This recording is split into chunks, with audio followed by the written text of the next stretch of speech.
everyone! So today I am going to go over a little bit about SAD, also known as Seasonal Affective Disorder. And just a disclaimer at the beginning, yes, I do have a degree in psychology and I'm studying neuroscience right now, but that does not mean I'm a professional. I'm not a clinical psychiatrist, so please don't take my word as gospel. This is just me kind of, I don't know, going over some things that have helped me and what people have told me helps them. So yeah, a few months back, I think this was in November, I was kind of going through a slump. Well, to be honest, I'm still going through a bit of a slump. It is still January, but I was feeling the season affect me, or the winter in Finland affect me more than it normally does. I think this is the first year where it's kind of hit me a bit harder, so I went on my Instagram and I asked my followers if they had any tips and tricks of what helps them if they experience some symptoms of SAD. So this video is basically going over them, and hopefully some of these things, if you're feeling a little down, will help you as well.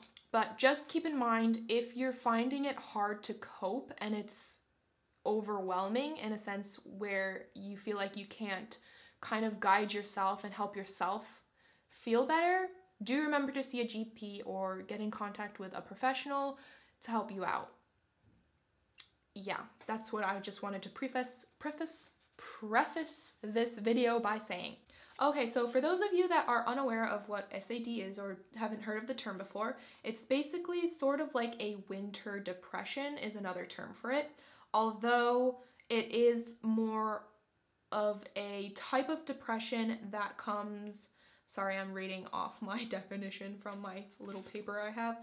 It's a type of depression that comes and goes with seasonal patterns. So for example, if you're living in Finland like me, you may feel slightly more depressed symptoms coming in the winter, and then they kind of subside a bit for the summer months. So you'll feel it most intensely during the winter, and maybe you won't feel anything at the summer at all. Or sometimes it might be flipped, but that's more rare.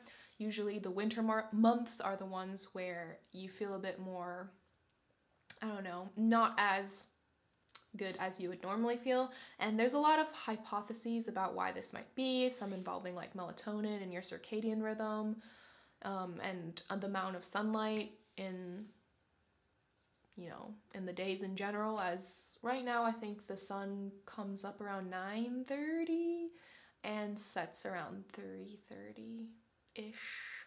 So yeah, the days are significantly shorter, which means, the time that you're exposed to the sun shortens as well.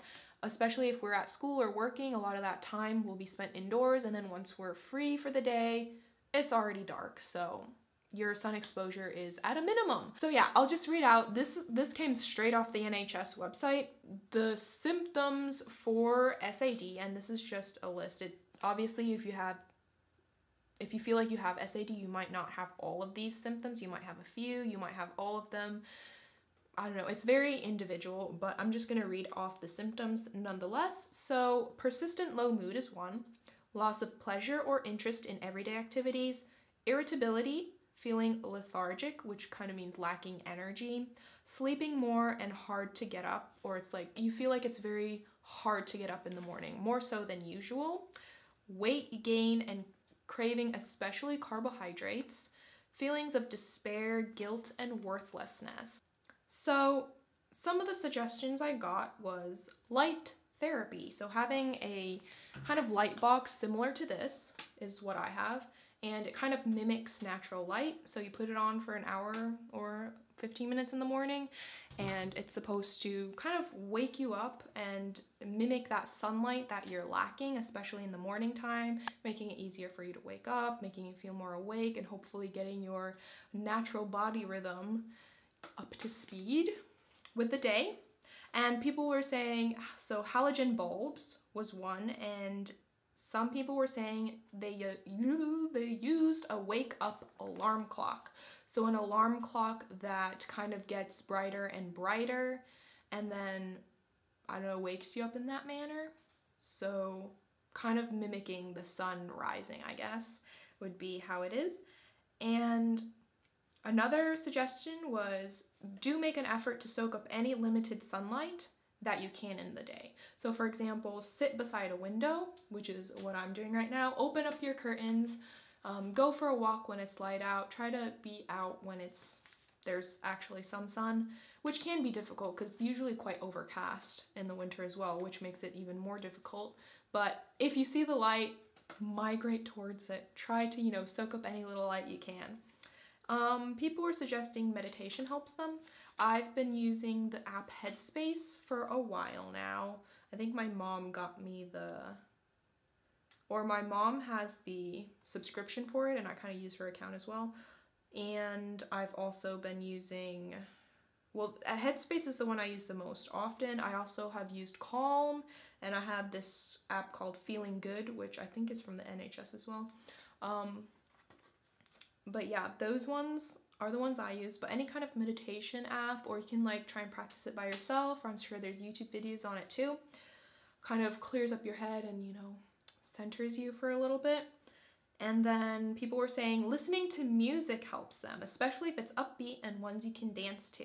So I feel I'm not one that usually listens to a lot of music, but I have found when I've opened up my computer and put some loud music on and, kind of had a little bop to myself, it does brighten up your mood and it does make you feel better. Someone said drink more water, which is a good advice. And one that was consistently coming through was to have more vitamin D. So vitamin D you can get, through sun exposure, but I guess if it's a long winter, you're not getting a lot of sunlight, you probably will be deficient in vitamin D, so just taking a supplement of it will help counteract that. And then this is my personal advice that I found, making sure you have enough iron, because I feel like on my regular diet, especially at university, I tend to not eat a lot of foods rich in iron, especially being vegetarian. So I need to be careful with the iron, especially because it makes you feel really tired, lethargic, and it kind of enhances the other symptoms too. If you're feeling tired, you don't really want to do anything, you just want to lay in bed and sleep, you don't want to go anywhere, you don't want to do anything. But then making sure I get enough iron and making sure that that's not the reason that I'm feeling excessively tired all the time does help. And then hang out with friends. Don't stay home too much. Even though it's dark, it's depressing, it's cold, you don't want to go out. It is true that when you do spend time with your friends, you usually end up feeling better afterwards. And the hardest part is actually getting up and going, making the plans, putting in the effort to, call people up or text them and, make the effort to see people and get out and go. I know, I'm the exact same way, but then afterwards, once you're there and once you come back, you're like, wow, that I actually feel a lot better now. Someone said watching movies and drinking hot chocolate, getting all cozy in your bed, watching a movie that you love and drinking hot chocolate helps them. Someone said lighting up candles, scented candles, the smell and just the aroma and having them around their house helps them. One that was consistently coming through was exercise, gym, and being active and busy. So just getting your body moving, staying active throughout the winter months, hitting the gym really helps them, clear not only making their body feel good, but make their mind feel better as well. Someone said having a goal of learning a new skill and working on it every day. So they used the example of a Rubik's Cube, but they said it could be anything. So just having a goal you're pursuing throughout the winter helps them. Someone said having a positive attitude and knowing that it's temporary, so knowing that the winter doesn't last forever in most cases, so just knowing that it will pass and summer will come eventually. And someone else said drinking lots of coffee.